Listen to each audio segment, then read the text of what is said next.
Una historia que surgió de una forma peculiar, ¿verdad? Tiene que ver con el mundo de los documentales.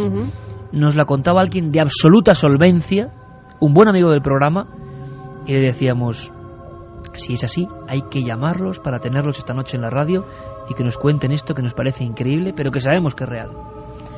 Tenemos que remontarnos a hace 15 años. Un camino rural, cerca de Tarragona. Dos amigos naturalistas, Chiqui López y Juanjo García, van a ver una serie de pájaros. En aquel momento eran estudiantes. Era un día como otro cualquiera, en un lugar en el que habían estado muchas veces. Pero algo cambiaría para siempre su visión sobre lo extraordinario y el misterio. Que nos cuentan ellos cómo empezaba ese día. Bueno, pues esa zona está situada pues a unos 2 kilómetros de Tarragona exactamente. Y era un camino muy largo, bordeado a los lados por olivos de una longitud de 3 kilómetros quizá el camino, y a los lados pues bueno, una masía abandonada, derruida con alguna balsa también, y todo lo demás era vegetación baja, hierbas muy bajas, ¿no?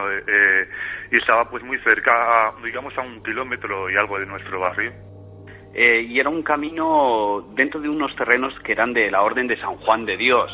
Nosotros normalmente pues cruzábamos por allí a menudo, porque era una zona donde asiduamente hacíamos estudios sobre todo para observar aves.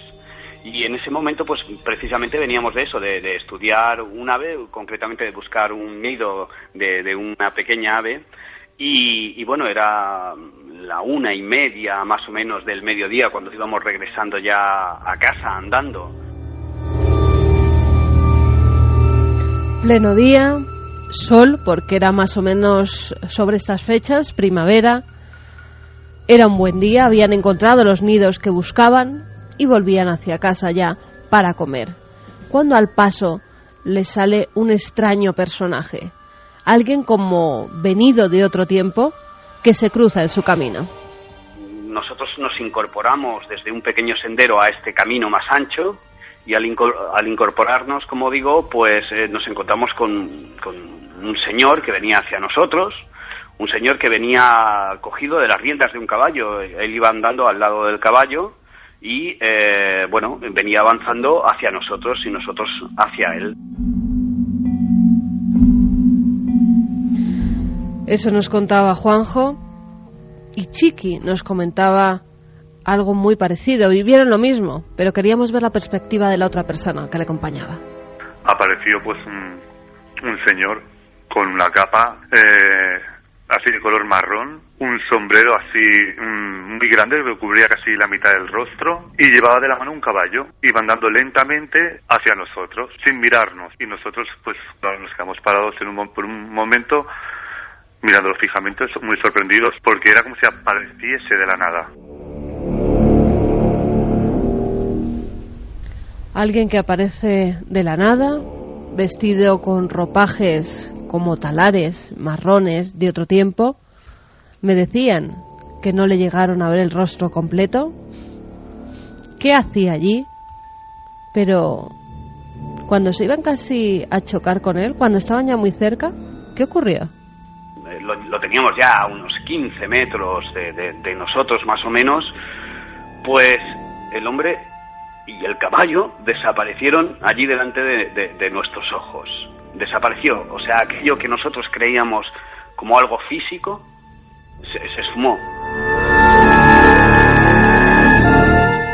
Bueno, nos quedamos, como has dicho, muy sorprendidos, y digamos que un segundo fue, más no. Nos miramos, volvimos a mirar al hombre y ya ahí no había hombre ni caballo, no había nada, desapareció de repente. Era imposible que se escondiese, porque el camino con los olivos ya quedaba un poco distanciado y ahí había vegetación baja que llegaba como mucho a los tobillos, y desapareció de repente. Desapareció de repente. Coincidían los dos en eso, como si se hubiera esfumado. Y yo les preguntaba, ¿podría ser algo parecido a cuando estamos viendo a lo lejos la televisión y de repente se apaga? Y eso es lo que me contestaba Juanjo García. Se podría decir esa definición, sí, como si se apagase la televisión. Nosotros lo hemos comentado una vez, durante estos últimos 15 años, aún de vez en cuando hemos hablado del tema y tal, pero y hemos intentado darle una explicación, ¿no? Pero no hemos sabido realmente, no sabíamos si era una puerta, espacio-tiempo, o de... No, pero fue más o menos eso, sí ocurrió eso, como si se apagase la televisión. Claro, ante algo así, cuando van por un camino, los dos solos, pleno día, recordémoslo, ¿cuál es la reacción que tiene una persona que se enfrenta a lo extraordinario? ¿Cuál es la reacción de alguien que ve venir a un hombre acompañado de un caballo y ambos desaparecen delante de sus ojos? Pues estas son sus palabras. Pues fue miedo, fue precisamente miedo porque yo creo que fue una reacción totalmente natural ante algo que era inexplicable para nosotros en aquel momento. Pues sinceramente lo que hicimos fue echar a correr, los dos, además sin mediar palabra. Echamos a correr y supongo que fue empujados por el miedo. Nuestro sentimiento inmediato, pues miedo, y sin mirarnos y sin dirigirnos la palabra, echamos los dos a correr por una fuerza que nos salió no sé de dónde. Creo que no tocamos ni el suelo de la velocidad que cogimos hasta llegar a nuestro barrio. El Sarril corriendo, pues una reacción muy normal, ¿verdad?, ante algo que no se puede explicar. Pero fíjate, cuando estaban recordando ese suceso de hace 15 años, les vino a la cabeza un dato que en un principio no nos habían comentado. Yo les pregunto si después volvieron al lugar, si pasaron por allí y si volvieron a sentir temor, por si acaso se encontraban con algo desconocido. Me contestan que no, pero el caso es que encuentran algo que había quedado perdido en su mente. Pasamos muchas veces y nos extrañó un detalle, ¿no?, que vimos varias veces después de aquella aparición. Era un círculo con un triángulo formado con piedras.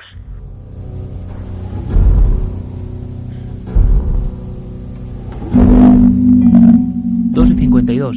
Esta es la historia que recupera Carmen. Nos la contaba Luis Miguel Domínguez, uno de los naturalistas más importantes del país, que ha trabajado para Televisión Española, para televisiones internacionales, conocido de todos vosotros porque es amigo de este programa.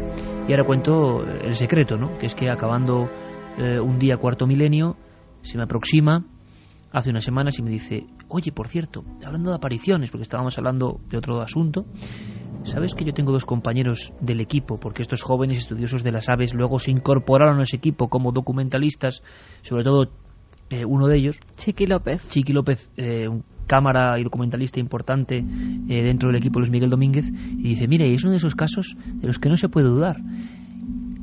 Les ha entrevistado Carmen por separado, es milimétrico, y de verdad, Santi y Juanje, no sé qué opináis, yo escuchando esto volví a sentir eso de, no sé, la emoción incluso que se transmite en las palabras de esta gente, que 15 años después contarlo es un alivio, pero a la vez es impresionante. Datos que a mí me han llamado la atención. Bueno, por ejemplo, en España, en las Urdes en concreto, yo recogí casos idénticos. Un hombre con un caballo, dos hombres subidos en un caballo, le llamaban allí cortejo de gente de muerte. Cortejo de gente de muerte. Sin mediar palabra al mismo tiempo, salir corriendo, sin decirse nada. Absolutamente habitual.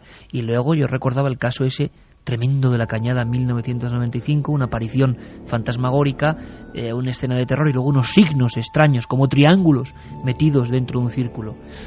Pero signos había también al lado de los suicidas de Tarrasa, signos había también al lado del chico atropellado en Boisaca por ese tren. Muchos símbolos con piedras hechos. ¿Y con qué significado?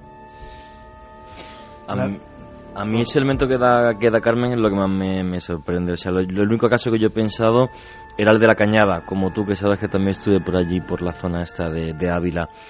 Pero realmente lo que sí me... Un hombre con un caballo. Sí, sí. No, oscuro. bueno, en este caso... Parecía la máscara de la muerte roja, leer ese cuento y luego escuchar esto. Sí. Bueno, el caso de Ávila era una dama vestida de blanco, si mal no recuerdo, la que aparece en una obra, efectivamente, flotando. Un poquito por encima de las vías. Y bueno, a mí lo que me sorprende, lo que me fascina es la investigación de la simbología en las culturas antiguas, y lo sabéis, ¿no? Y durante muchísimo tiempo recopilo algún caso así, incluso más extraño sobre el tema de los ovnis, como sabéis, porque bueno, esas luces que yo no sé si vienen de otro planeta o qué leches son, y nunca lo sabré, pero muchas de ellas llevan signos extraños, pero signos que aparecen en culturas ancestrales. Pero esto parece un hombre que viene de otro lado, ¿no? Que se aparece de repente... Como de otro tiempo. Sí, y que luego se esfuma, y no es fácil, Santi, ver o escuchar a dos personas que ven el mismo... ¿Qué alucinación es esta? No, cuando la ven dos personas, folíate, ¿no? Que dicen, no, locura dos, pero sí, en pero fin. no. Pero no, sí. Yo desde luego oyéndolos creo que no. Pero vamos. No, la verdad es que a veces en determinados momentos y en determinados lugares parece que se abre una puerta a otro sitio o a otro tiempo. Cuando hablamos de lo fantasmagórico, muchas veces hablamos de fantasmas que están circunscritos a un sitio, a una edificación, a una casa, a un castillo, un monasterio, pero nos olvidamos, porque son menos comunes a lo mejor, de que realmente hay apariciones de cosas salidas de otro tiempo notables en todos los lugares y en todas las culturas. Hace poco hablábamos de las carreteras inglesas y citábamos un tramo donde había decenas de testigos que afirmaban haber visto una legión romana a la que no se le veían los pies. En los Alpes ha habido montañeros que han visto los elefantes de Aníbal. Ha habido excursionistas en Estados Unidos que han visto no ya lo que se podría imaginar que podrían ser, pues a lo mejor a los indios de las praderas, sino manadas de bisontes que de repente estaban y luego no estaban, como si en un momento dado esos animales ya desaparecidos prácticamente de la geografía de aquel país, se abriese una ventanita que les permitió a ese par de privilegiados, o los que fueran, no recuerdo exactamente los detalles del caso, ver cómo era aquel espectáculo de ver una pradera llena de bisontes. Fíjate, yo recuerdo una noticia hace muchos años, te hablo igual del año 90, 91, que a mí me impresionó en año cero, lo recuerdo perfectamente, unas investigaciones en una curva en algún lugar de Valencia, donde la gente había denunciado, luego como todo se oscureció y no se supo más, pero fijaos qué descripción, ir en el coche y observar que alguien cruzaba, ¿no?, rápidamente y era a punto de ser atropellado, y lo describían varias personas como un payés vestido a la antigua usanza, como llevaban los hombres del campo y de los arrozales levantinos esos trajes del siglo XIX, o perfectamente descritos por Blasco Ibáñez, ¿no? O sea, todo el atuendo era muy antiguo y muy ajado, y claro, nos ha dejado impresionado. No tenemos más datos del lugar exacto, ¿no? Es en Tarragona. ¿Está a 2 kilómetros de Tarrasa? De Tarragona, ¿no? Tarragona, sí, 2 kilómetros de Tarragona. Lo que pasa que nos decían que había cambiado muchísimo la zona, que ahora ya hay una carretera por allí que ya no estaba ni mucho menos como hace 15 años. Bueno, en fin, historias asombrosas luego a la vuelta.